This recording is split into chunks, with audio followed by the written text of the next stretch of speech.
Mr. President,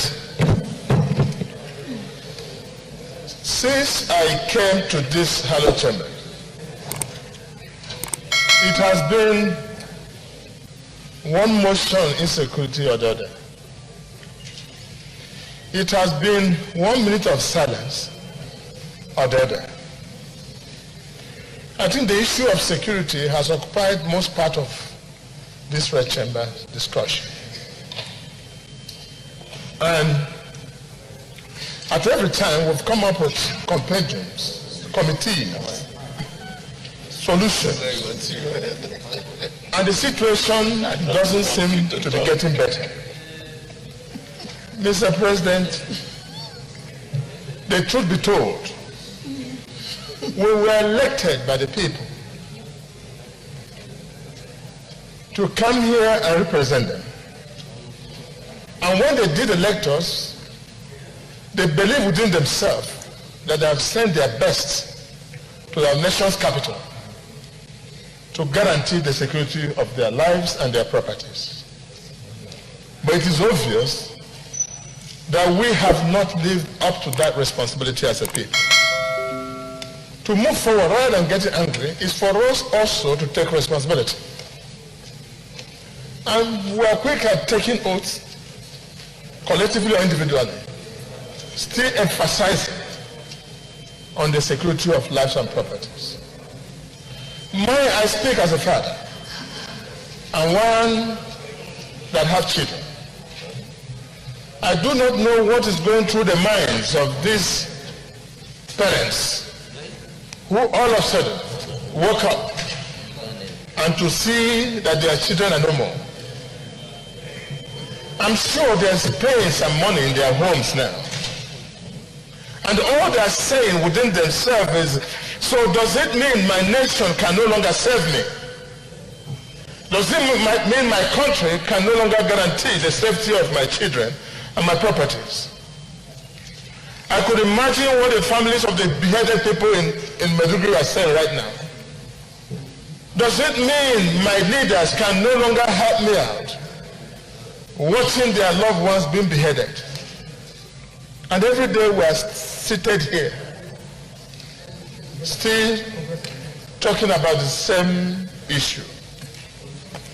Mr. President,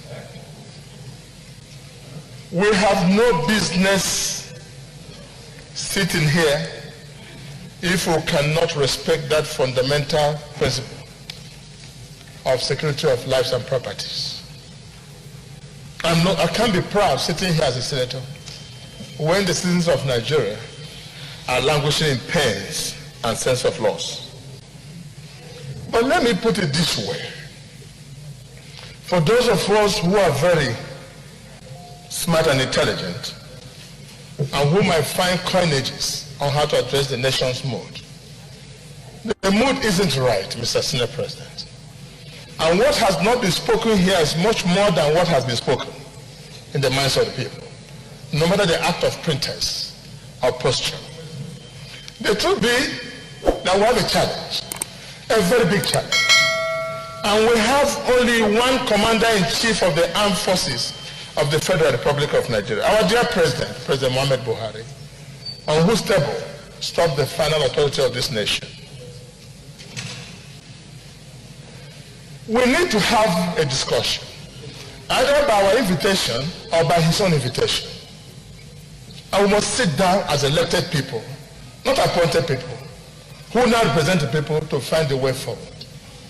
If Mr. President needs any form of help, whatever sacrifice we can make to help him succeed, we want to do that.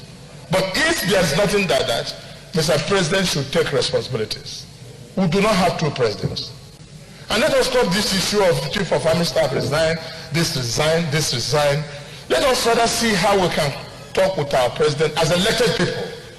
There are only few elected people in the Federal Republic of Nigeria. Just as the president was elected, is the way also we're elected. So we have to meet as elected people, represent the people, to discuss this matter and ask Mr. President one question. My dear President, what are the challenges you have? How can we help to stop these insurgents and this need? If you have anything, we can now make the sacrifice and help him. But if the Mr. President does not need our help, then Mr. President should take responsibility and show the lead and bring this insurgency to an end. But we, as a nation, and thank God that this Senate, irrespective of where they come from, are speaking out for this. An injury to any part of this country is an injury to all of us.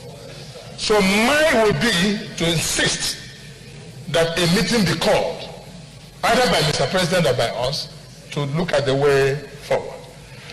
Anything that can bring rift again between these two arms of government will rather worsen the situation. May I appeal to all of us to bury our hatchet of anger and see how we can now collectively meet to look. While this is being done, good communication helps to solve problems and pains of the heart. Mr. President, also, in the language you have spoken, Mr. President of the Senate, in the same manner, let leaders address the nation in their capacities to calm nerves. Communication is very, very key. Silence sometimes is not the best of the answer. We must communicate and engage the people to show understanding. I'm sure that we would have suspended the plenaries and the team would have moved to Katsina in our hundreds from National Assembly. Engage the families where possible and say, look, we're in this together. We shall fight to win this war. Good communication emboldens citizens. This is the time we need communication and must communicate right. But Mr. President, your job from now is getting tougher and tougher, and I don't envy you. The situation has called for you to be bold enough to show leadership at this level so that this nation can move forward.